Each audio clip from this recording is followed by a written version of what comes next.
Hello everybody, and I have returned with another package unboxing video. This time, Eye of Judgment, completely sealed, brand new.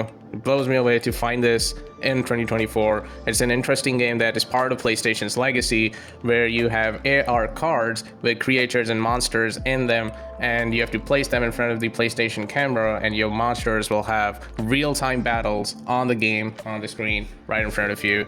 It just blows me away. It was one of the most unique games Sony made, and one that died soon as well because the cards just got super expensive, but an interesting history to look at. Wasn't going to be part of my collection initially, but I found this and I was like, hey, let's get this unboxed. And yeah, so at the front we have the game itself, some promotional images, we have the starter deck, a booster pack, and of course our lovely PlayStation Eye toy or the PlayStation camera. On the back we have more explanation on how this game works and some more marketing images. So yeah, let's get this unboxed and see what we have.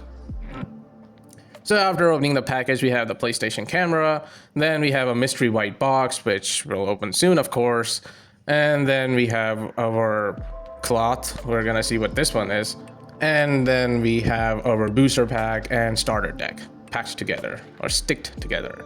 And finally, the bread and butter of this package, the game itself, shiny, sealed, packed, the front, the back.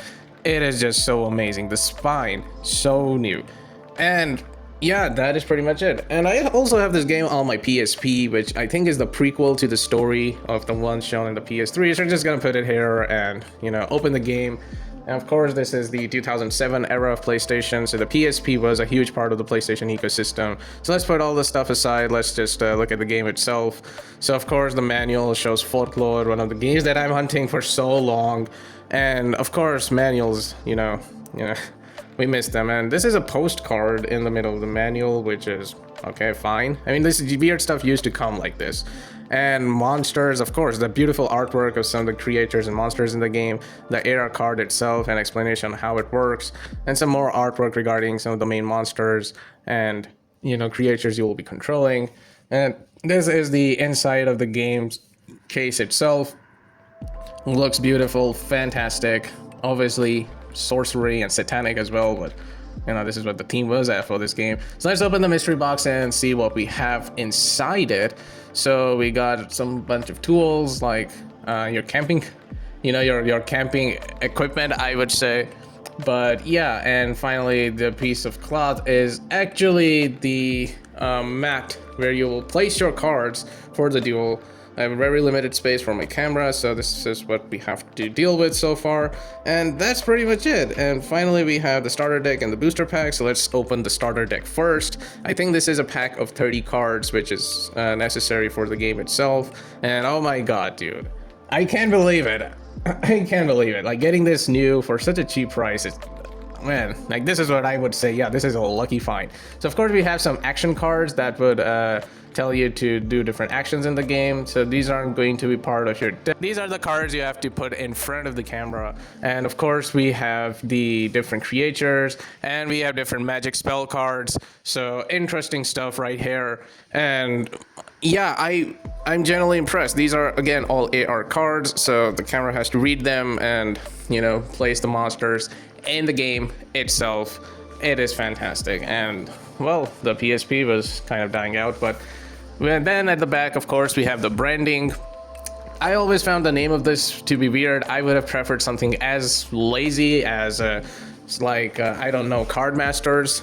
But then we have, of course, the weird, or at least not the weird, of course, but the booster pack itself, which actually was kind of like a hobby to go collect cards and play them. And this is all set up. So here we have our action cards, and here we have our booster pack, and now we have our mat to place our cards with, or begin our Judgement. And this is our PlayStation Eye toy and the stuff we got there. And of course the game is hooked up to the TV, so let's get started. And yeah, the game, I mean, at the start it looks great. It's again based on wars and sorcerers doing battles with their decisions making huge impacts in the battlefield. And after excruciatingly long 3 gigabytes of an update, the game is finally ready to start. And I would say that yeah, it doesn't have a story mode. It's mostly based for local and multiplayer. So, I mean, if I get another 30 cards, sorry, in a total of 60, I think that's when this game would be much more fun to play with somebody rather than just stick around and play alone. But I decided to give it a chance. I decided to sit down, play it with the computer, read a bit of rules, don't really know exactly how to play. We're gonna give it a shot. So let's try to place this card. Besides these goblin monsters, I don't know, I forgot the names, but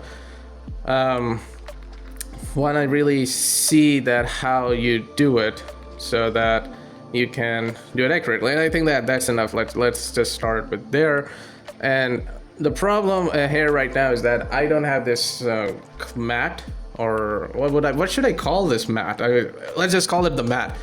I don't have it on a plain surface, so there are a lot of bumps, and I mean, if I put it on the table, it works fine. But as you can see right here, the camera has read the card, and now the real-time duel is going on in the game itself. So really, really interesting stuff. Oh, I lost. I didn't know my monster was that weak. So there are then the elements in this game, and then there are moments where you have to use your spell cards. The rules felt quite similar to Duel Masters, and that's why I said this game should have been named like Card Masters or something, because you have to use mana, which is determines which monster you can use or how many turns you can use, or if you can turn your card, to fight different creatures on the right and left hand side of your monster or card itself.